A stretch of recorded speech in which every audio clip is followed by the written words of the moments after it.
আসসালামু আলাইকুম রহমতুল্লাহ। আশা করি সবাই ভালো আছো। রাজশাহী ইউনিভার্সিটি সি ইউনিটের পরীক্ষা তোমাদের সামনে। এখন ফুল সিলেবাস থেকে তোমাদের প্রশ্ন আসতে পারে, এজন্য কর্মমুখী রসায়নের সবথেকে গুরুত্বপূর্ণ টপিকগুলো নিয়ে আমি এখন তোমাদের সামনে আলোচনা করব।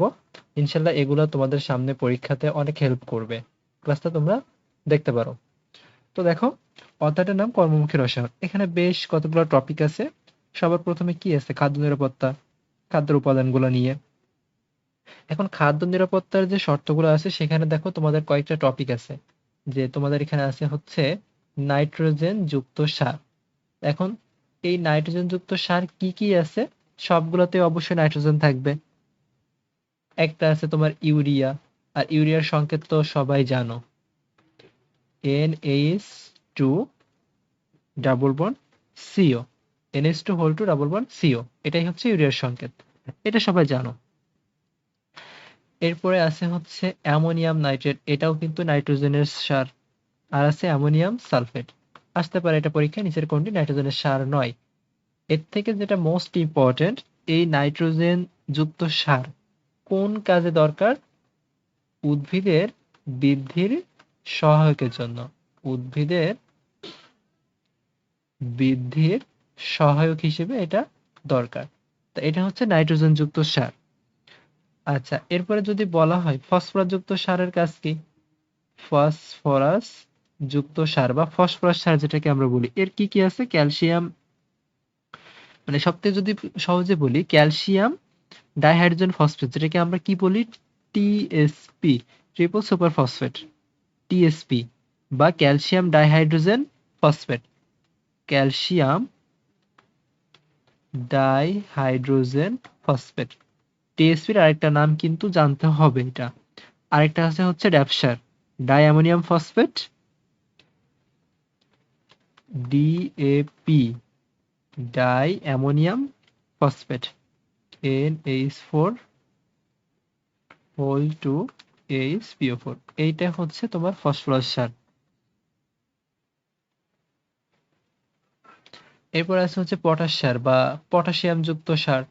এই পটাশিয়াম যুক্ত সার, এখানে সবথেকে মোস্ট ইম্পর্টেন্ট কোনটা? মিউরেট অফ পটাশ, যেটা KCl। এটার অপর নাম কি? Muriate of potash, muriate of potash. আর পটাশিয়াম নাইট্রেট, এই দুইটা হচ্ছে পটাশিয়াম যুক্ত সার, এবং এটার ব্যবহার কোথায়? ফুল ধারণে সহায়ক, ফুল ফল ধারণে সহায়ক। এটা খুব ইম্পর্টেন্ট। তাহলে পটাশ যুক্ত সার কোন কাজে দরকার, এটা তোমাকে জানতে হবে। এখান থেকে বায়োলজির সাথে রিলেটেড করে তোমাদের এই কর্মমুখী রসায়নে হাজারি স্যার বাদ দিয়ে অন্য রাইটারের বইয়ে কিন্তু ভিটামিন রিলেটেড কথাবার্তা আছে। যে তোমার ফ্যাট সলুবল ভিটামিন বা চর্বিতে দ্রবণীয় ভিটামিন কোনগুলা? Vitamin A, D, E, K, এই চারটা। এখন এখানে তোমার যেটা জানতে হবে, ভিটামিন A এর নাম কি? এগুলা কিন্তু আসে পরীক্ষায়, এগুলা আসে। তাহলে এখানে ফ্যাট সলুবল ভিটামিন তো চারটা। এডেক, ভিটামিন A এর আরেকটা নাম কি জানি আমরা? রেটিনল। তাহলে এটা থেকেই বোঝা যায় এটার অভাবে কি হয়। এর অভাবে, ভিটামিন A এর অভাবে আমাদের রাতকানা রোগ হবে। ভিটামিন ডি এর আরেকটা নাম হচ্ছে ক্যালসিফেরল, ক্যালসিফেরল। তাহলে এই ক্যালসিফেরল বা ভিটামিন ডি এর অভাবে কি হয়? বাচ্চাদের হয় হচ্ছে রিকেটস, আর বয়স্কদের হয় অস্টিওম্যালাসিয়া। এটা একটু মনে রাখতে পারো। ভিটামিন ই সবথেকে মোস্ট ইম্পর্টেন্ট বলতে পারো, আলফা টকোফেরল বলা হয় এটাকে। ভিটামিন ই এর আরেকটা নাম কি? আলফা টকোফেরল, যেটার জন্য মাংসপেশিতে টান সৃষ্টি হয়। মাংস পেশিতে টান সৃষ্টি হয়। ভিটামিন কে, এটার নাম আছে ফিলোকুইনন, কিন্তু ওটা দরকার নাই। যেটা তুমি এখান থেকে মনে রাখবা, ভিটামিন এ, ভিটামিন কে, এটা হচ্ছে রক্তক্ষরণের সাথে রিলেটেড। এটার অভাব হলে রক্তক্ষরণ হবে। তাহলে এগুলা হচ্ছে তোমার ফ্যাট সলুবল ভিটামিন। পানিতে দ্রবণীয় ভিটামিন কোনগুলা? পানিতে দ্রবণীয় হচ্ছে ভিটামিন বি কমপ্লেক্স এবং সি। ভিটামিন বি কমপ্লেক্স এবং সি। বি কমপ্লেক্স এর মধ্যে কি আছে? B1, যেটাকে আমরা বলি কি? থায়ামিন। এই থায়ামিনের অভাবে কি হয়? থায়ামিনের অভাবে বেরি রোগ হয়।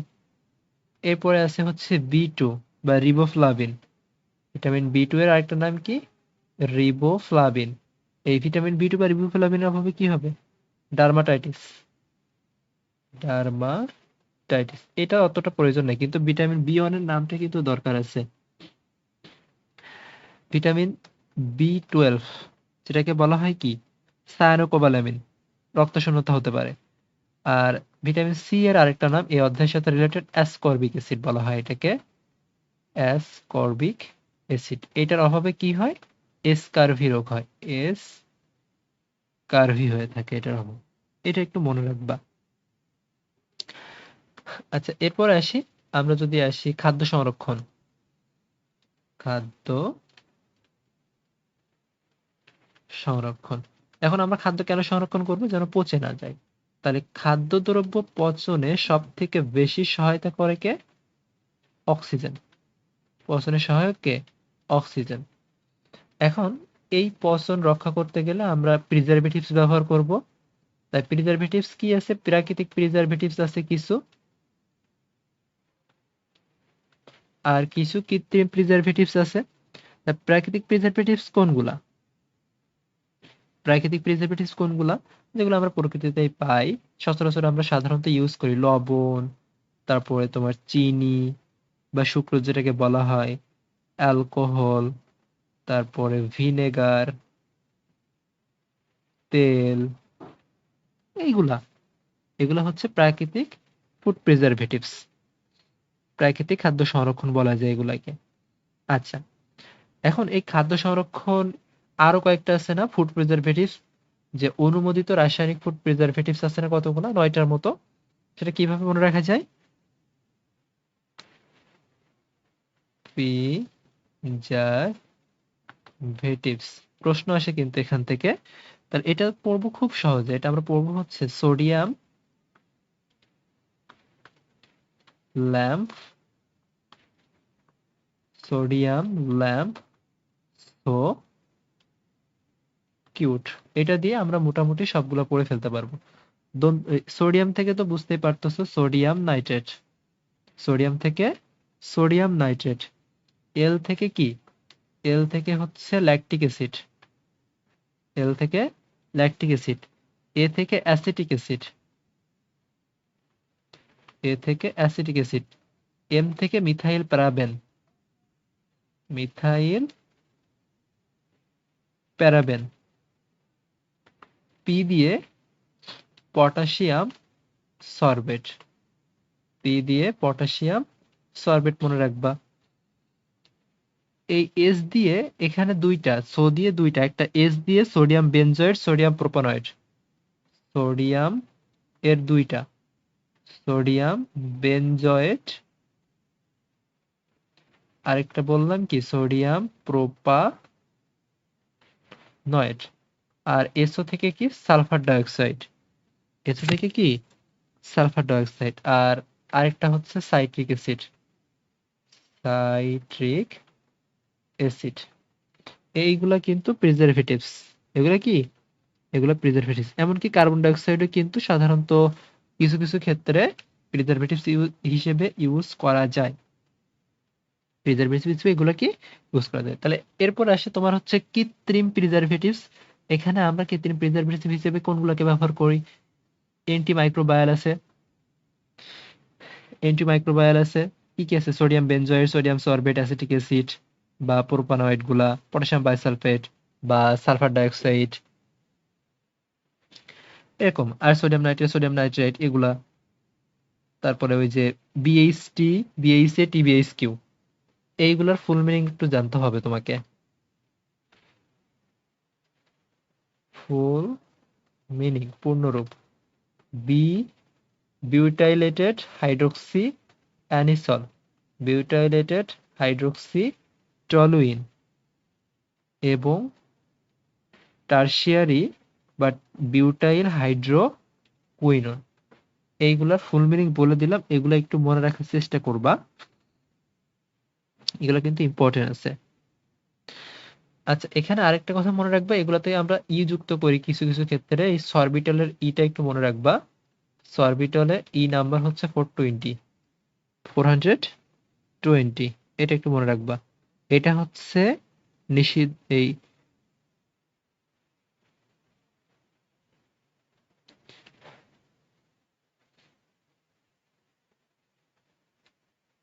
এরপরে তোমার মিষ্টিকারক হিসেবে কি ব্যবহার করা হয়, অনেক কিছুই আছে বইয়ে, অত কিছু প্রয়োজন হবে না। এবার আমরা এখান থেকে ক্লিটিং এজেন্টটা একটু জানবো। ক্লিটিং এজেন্ট কি ব্যবহার করা হয় এখানে, এবং এখানে কি হয় মূলত। ক্লিটিং এজেন্ট রূপে তোমাকে অবশ্যই একটা পড়তে হবে, সব থেকে বহুল ব্যবহৃত ক্লিটিং এজেন্ট হচ্ছে ইডিটিএ। ইডিটিএ, ইথিলিন ডাইঅ্যামিন টেট্রাঅ্যাসিটেট, এটা হচ্ছে সব থেকে বহুল ব্যবহৃত।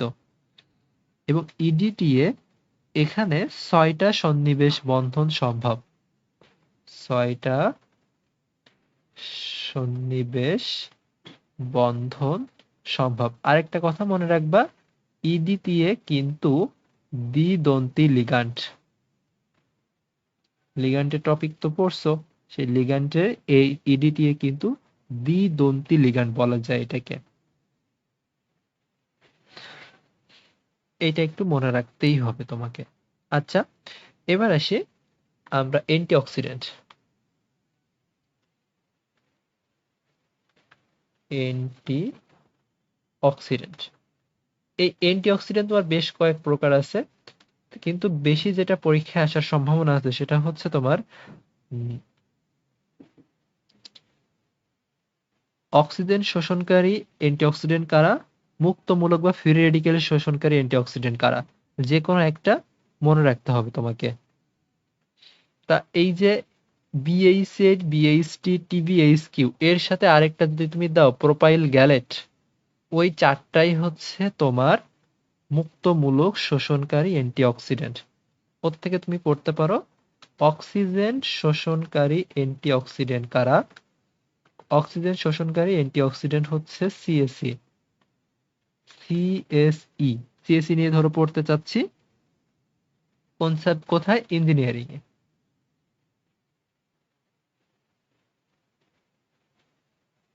সিএসই ইঞ্জিনিয়ারিং সাবজেক্ট, এবং এখানে সাথে আরেকটা পড়তে হয় ভিটামিন এও। সি থেকে ভিটামিন সি, এস থেকে কি, এস থেকে হচ্ছে সালফার, আর ই দিয়ে ভিটামিন ই, তাহলে ভিটামিন সি ভিটামিন ই, আর সাথে একটু পড়তে পারো ভিটামিন এ। ভিটামিন এ এর স্পেশালি আমরা পড়ি হচ্ছে বিটা ক্যারোটিন। এগুলা হচ্ছে তোমার অক্সিজেন শোষণকারী অ্যান্টিঅক্সিডেন্ট। তাহলে অক্সিজেন শোষণকারী অ্যান্টিঅক্সিডেন্ট পড়লাম, এই সাথে পড়ে ফেলতে পারো যে ফ্রি রেডিকেল বা মুক্তমূলক শোষণকারী কারা। মুক্তমূলক শোষণকারী,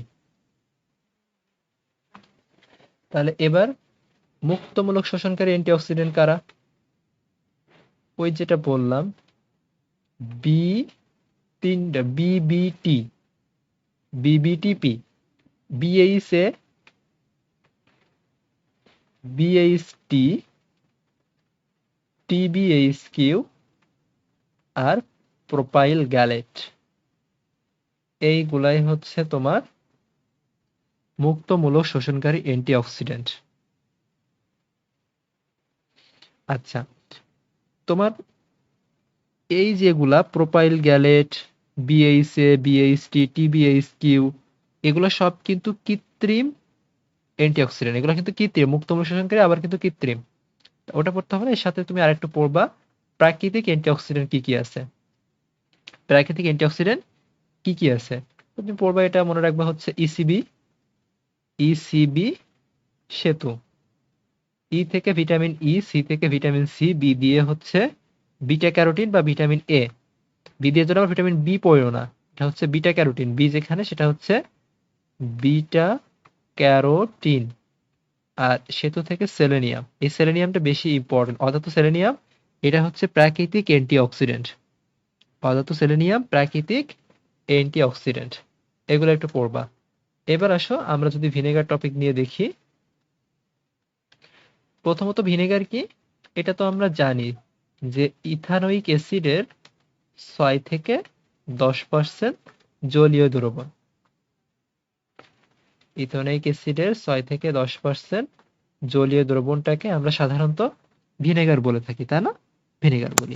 এটা কি? এটা কিন্তু প্রাকৃতিক ফুড প্রিজারভেটিভস, খাদ্য সংরক্ষক। এবং এইটা বাজারে আমরা কি হিসেবে পাই? বাজারে কিন্তু আমরা সিরকা নামে পাই, সিরকা বা ভিনেগার।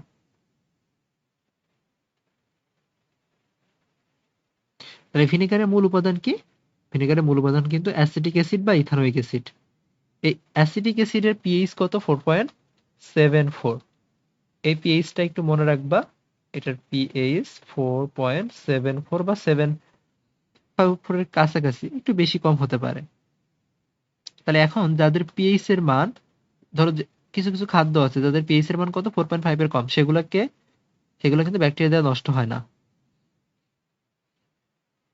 আর আরেকটা জিনিস এই সাথে পড়ে ফেলতে হবে, অণুজীব বংশবৃদ্ধির জন্য কোন টেম্পারেচার প্রয়োজন, কোন পিএইচ প্রয়োজন। অণুজীব, মাইক্রো অর্গানিজম বংশ বৃদ্ধিতে সহায়ক পিএইচ কত? বংশবৃদ্ধিতে সহায়ক পিএইচ 6.5 থেকে 7.5। 6.5 থেকে 7.5।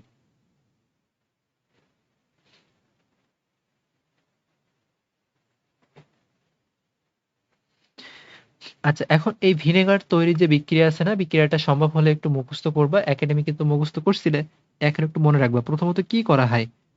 এখানে কিন্তু 3টা স্টেপস আছে। প্রথম স্টেপসে কি করা হয়? প্রথম স্টেপসে অ্যালকোহল তৈরি করা হয়। প্রথম স্টেপসে এখানে কি করা হয়? অ্যালকোহল তৈরি করা হয়। অ্যালকোহল কিভাবে তৈরি করা হয়? এস্টার্স থেকে। C12, H22, O11, এটা ছিল এস্টার্স বা চিনি বা সুক্রোজ, যেটাই বলো। এখানে এনজাইমটা তোমার এখানে প্রয়োজন। যখন সুক্রোজ হবে তখন তুমি এখানে কি দিবা? সুক্রোজ এনজাইম দিবা। অন্য এস্টার্স যদি হয় তুমি সেখানে কি দিবা? ইনভার্টেজ দিবা। এবং টেম্পারেচারটা মনে রাখতে পারো, 37°C। কি তৈরি হতো মনে আছে? ইনভার্ট চিনি তৈরি হতো। ইনভার্ট চিনি। ইনভার্ট চিনি কি ছিল? ইনভার্ট চিনি কিন্তু ছিল গ্লুকোজ প্লাস ফ্রুক্টোজ। গ্লুকোজ, শর্টে লিখতেছি, গ্লুকোজ প্লাস ফ্রুক্টোজ ছিল। তাহলে এরপরে এই যে ইনভার্ট চিনি ছিল, ইনভার্ট সুগার, আইএস দিয়ে কি বোঝাচ্ছি আমি? ইনভার্ট সুগার, শর্টে লিখতেছি, সময় লাগবে তো। ইনভার্ট সুগার, তাহলে এই যে ইনভার্ট সুগার ছিল, এইখানে এই এনজাইমটা সব থেকে মোস্ট ইম্পর্টেন্ট জাইমেজ এনজাইম ছিল।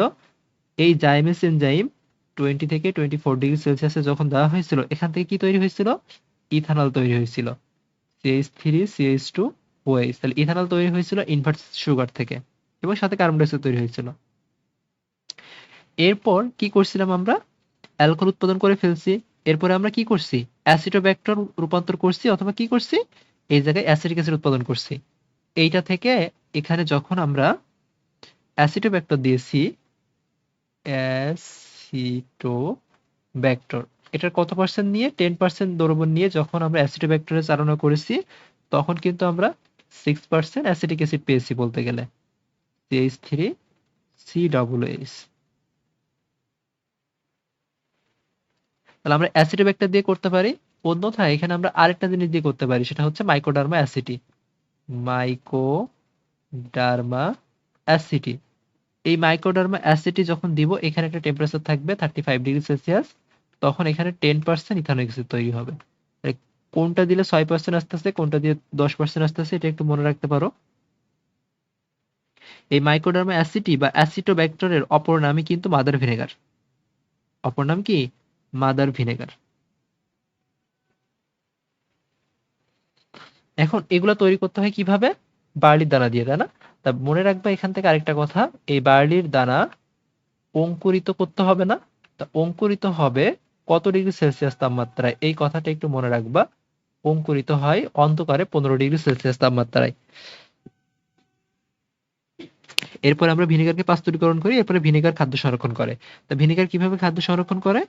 ও হাইড্রোজেন আয়ন দেয়। ওই হাইড্রোজেন আয়ন কি করে? ও হাইড্রোজেন আয়ন কি করে? মৃত ব্যাকটেরিয়াকে ধ্বংস করে ফেলে। মৃত ব্যাকটেরিয়াকে কি করে? ধ্বংস করে ফেলে। আচ্ছা, তাহলে এখান থেকে আমরা আরেকটা টপিক পড়ে ফেলতে পারি, যে ইস্ট দিয়ে কোন কোন এনজাইম নিঃসৃত হয়। তাহলে ইস্ট দিয়ে এনজাইম হয় হচ্ছে 3টা। জামাই, জাইমেস,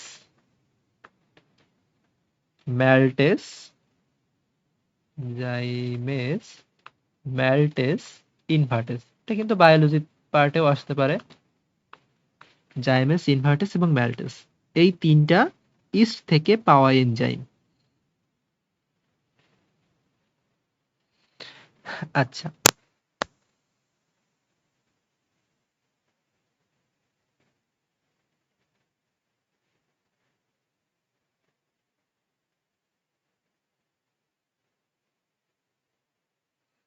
এখন এরপরে যদি আমরা আসি, আমাদের এরপরে টপিক তোমার আছে হচ্ছে সাসপেনশন, ইমালশন, কোয়াগুলেশন। এই টপিকটা হয়তো একাডেমিকে তোমরা খুব বেশি পড়ো নাই, আর অনেকেই ফুল সিলেবাস থেকে এগুলো পড়ো নাই। আমি অল্প অল্প করে যেগুলো সবচেয়ে মোস্ট ইম্পর্টেন্ট আমি সেগুলো নিয়ে একটু কথা বলি। প্রথমত দেখো, কলয়েড যদি আমি বলি, কলয়েড, প্রথমত এই কলয়েড কণার ব্যাস জানতে হবে। কলয়েড কণার ব্যাস কত? কলয়েড কণার ব্যাস, কলয়েড কণার ব্যাস হচ্ছে 2 থেকে 500 ন্যানোমিটার।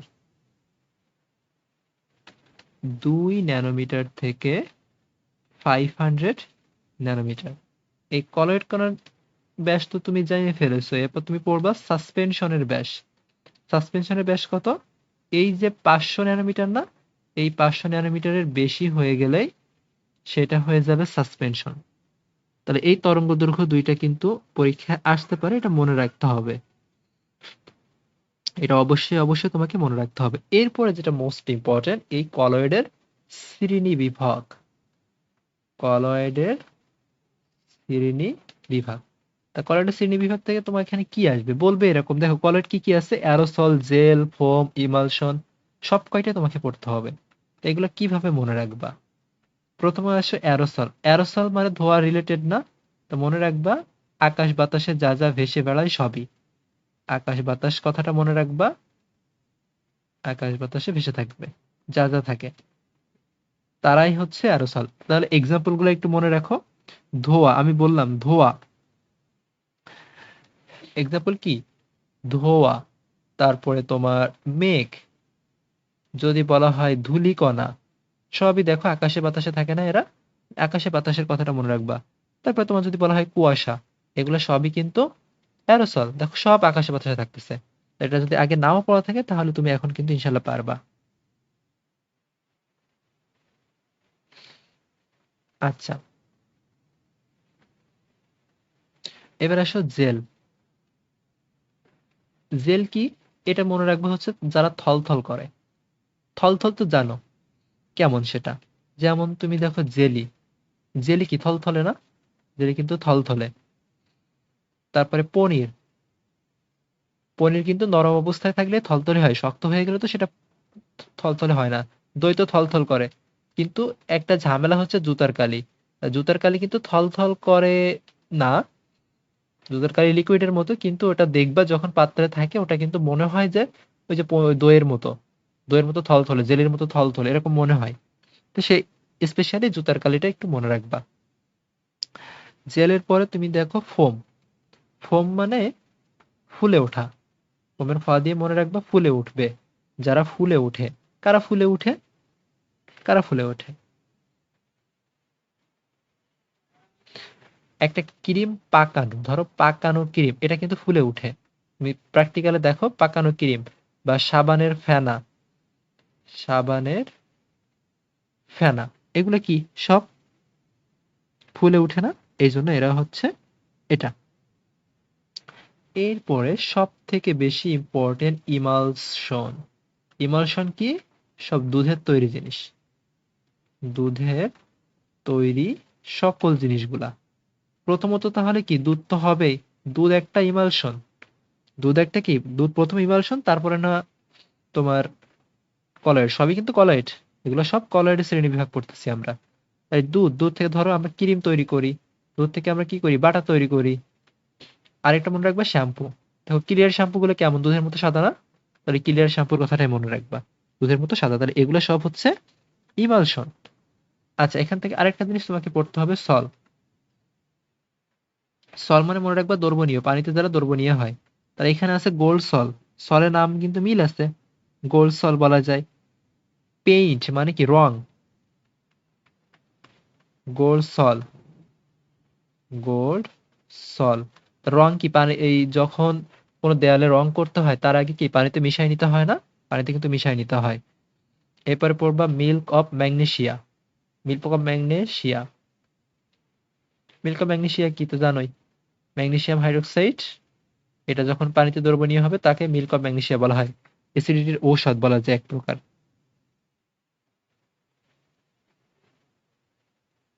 তাহলে এইখান থেকে তোমাদের এই কয়েকটা কথা অবশ্যই অবশ্যই জানতেই হবে।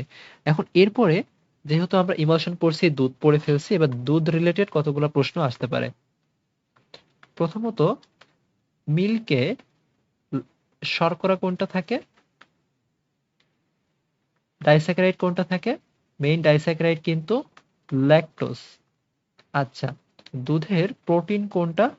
দুধের প্রোটিনটাকে বলা হয় কেসিন প্রোটিন বা কেইজিনও বলা যায়। দুধের প্রোটিনটাকে কেইসিন বা কেজিনও বলা যায়। এটা জানবা, এটা অবশ্যই জানতে হবে। এরপর এই যে আমরা কি করি, দুধ থেকে কি করি? দুধ থেকে আমরা ছানা তৈরি করি না? এই দুধ থেকে ছানা তৈরির যে পদ্ধতি, এই পদ্ধতিটার নাম কি? এটা তোমাদের টেক্সট বুকেরই প্রশ্ন। এটা অবশ্যই মনে রাখবা, কোয়াগুলেশন বলা হয়। ছানা তৈরির পদ্ধতিটাকে আমরা বলি হচ্ছে কোয়াগুলেশন।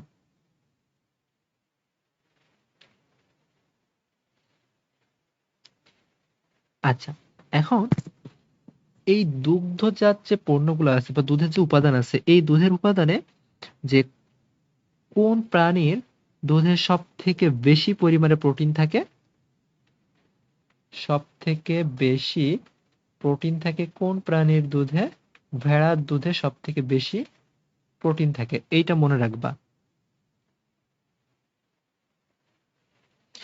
তারপরে খাদ্য ক্যালোরি সব থেকে বেশি থাকে, খাদ্য ক্যালোরি সব থেকে বেশি থাকে মহিষের দুধে।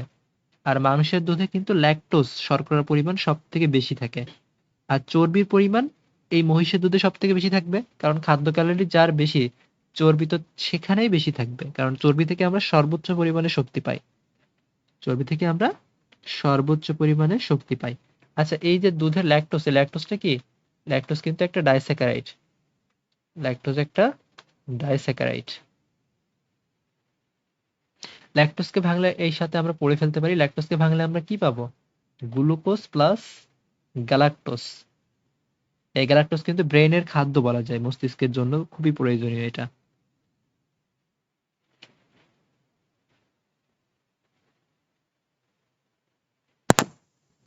এখন দুধে তো আমরা একটা প্রোটিন দেখছি না, কেসিন প্রোটিন, আর একটা প্রোটিন কিন্তু আছে, ল্যাকটালবুমিন বলা হয় ওটাকে, কিন্তু ওটা অতটা প্রয়োজন না।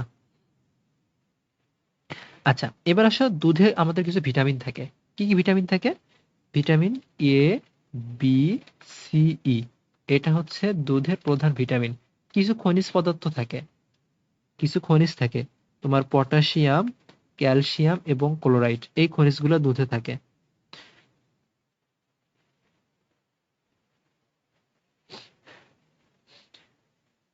এখান থেকে এই কয়েকটা টার্ম মোটামুটি জানলেই দুধ সম্পর্কিত ইনফরমেশন গুলা থেকে প্রশ্ন আসবে।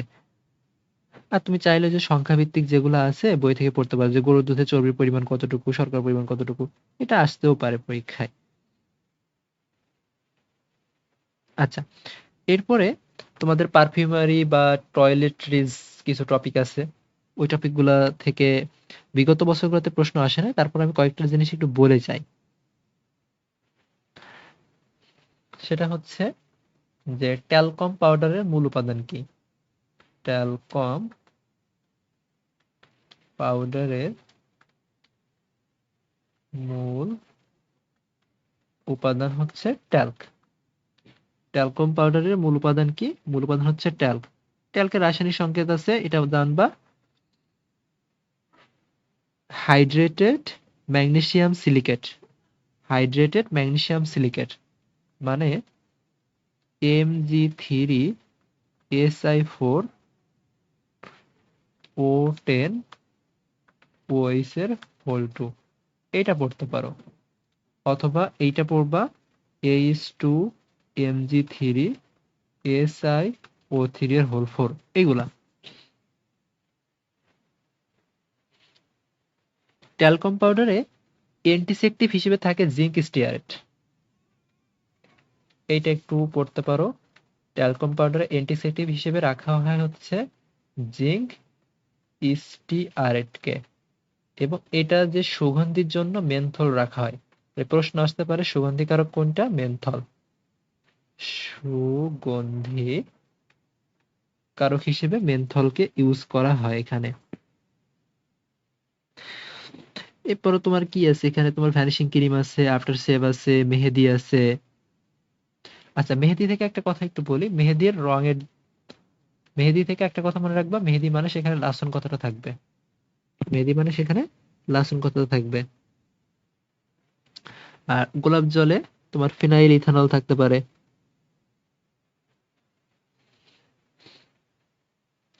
এই কয়েকটা জিনিস। এরপর তুমি টয়লেট ক্লিনারে কোনটা ব্যবহার করা হয়, গ্লাস ক্লিনারে কোনটা ব্যবহার করা হয়? গ্লাস ক্লিনারে ব্যবহার করা হয় অ্যামোনিয়া এর দ্রবণ, অ্যামোনিয়া এর দ্রবণ। আর টয়লেট ক্লিনারে, টয়লেট ক্লিনারে ব্যবহার করা হয় সোডিয়াম হাইড্রোক্সাইডের দ্রবণ। এই দুইটা কথা তোমাকে অবশ্যই মনে রাখতে হবে।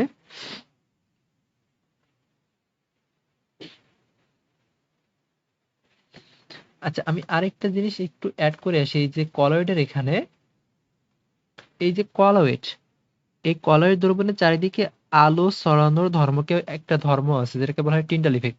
কলয়েডের একটা স্পেশালিটি আছে, এটা হচ্ছে টিন্ডাল ইফেক্ট দেখায়। অন্যরা এটা দেখায় না, টিন্ডাল ইফেক্ট দেখায়। এরা কি করে? টিন্ডাল ইফেক্ট দেখায়। আচ্ছা, তাহলে এখানে এটা একটু মনে রাখবা। আর গরুর দুধে চর্বির পার্সেন্টেজটা একটু মনে রাখবা। গরুর দুধে চর্বির পার্সেন্টেজ কত? তোমার 3.5 থেকে 4.5, 3.5 থেকে 4.5, এটা একটু মনে রাখতে হবে। আর এই জায়গায় লাস্ট আরেকটা জিনিস একটু মনে রাখতে পারো, এই যে লিপস্টিকের প্রধান উপাদান কি? লিপস্টিক এর মূল উপাদান, লিপস্টিকের মূল উপাদান হচ্ছে মোম। লিপস্টিকের মূল উপাদান হচ্ছে কি? মোম। আর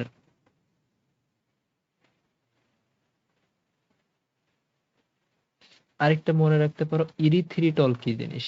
ইরিথ্রিটল, ইরিথ্রিটল কি? এটা হচ্ছে কোনো ক্যালোরি না, এটার নন ক্যালোরিক সুইটনার, মানে মিষ্টিকারক, কিন্তু এটার কোনো ক্যালোরি ভ্যালু নাই। এটার কোনো কি নাই? ক্যালোরি ভ্যালু নাই। এটা মনে রাখতে হবে। এখানে আর কয়েকটা জিনিস আছে, এগুলা মেইন মেইন টপিকগুলো আমি একটু বলতেছি। ভ্যানিশিং ক্রিম আছে, এই ভ্যানিশিং ক্রিমে থাকে হচ্ছে স্টিয়ারিক অ্যাসিড। ভ্যানিশিং ক্রিমে কি থাকে? স্টিয়ারিক অ্যাসিড থাকবে। আর ময়েশ্চার, এই যে লিপস্টিক যেটা এখানে বলতেছিলাম, মূল উপাদান ছিল তো মোম। আর লিপস্টিকে যদি বলা হয় ময়েশ্চারাইজার হিসেবে কাকে ব্যবহার করা হয়? ময়েশ্চারাইজার হিসেবে ব্যবহার করা হয় হচ্ছে গ্লিসারলকে। গ্লিসারল বা গ্লিসারিন, যেটা অপশনে তুমি পাবা। মোটামুটি এই কয়েকটা ইনফরমেশন তোমাকে অবশ্যই পরীক্ষার হলে জেনে যেতে হবে। আরো কিন্তু অনেক ইনফরমেশন আছে, যে তোমার চামড়া প্রক্রিয়াজাতকরণে কি কোনটা ব্যবহার করা হয়, তারপরে এরকম বেশ কিছু জিনিস আছে। ইউরিয়া সার তৈরিতে প্রাকৃতিক গ্যাস আমরা অ্যামোনিয়া হিসেবে ব্যবহার করি, টুথপেস্টের পিএইচ, বেশ কিছু জিনিস আছে। আচ্ছা, এখানে আরেকটা জিনিস, ওই যে তোমার এটা মনে রাখবা, যে কি বলে যেন, বেকিং পাউডারের সংকেতটা একটু মনে রাখো এখান থেকে। কাপড় কাঁচার সোডা, যেটা কাপড় কাঁচার সোডা কি বলা হয়? সোডিয়াম কার্বনেটকে কি? কাপড় কাঁচা সোডা। কাপড় কাঁচা সোডা, সোডিয়াম কার্বনেট বা সোডিয়াম বাইকার্বনেট।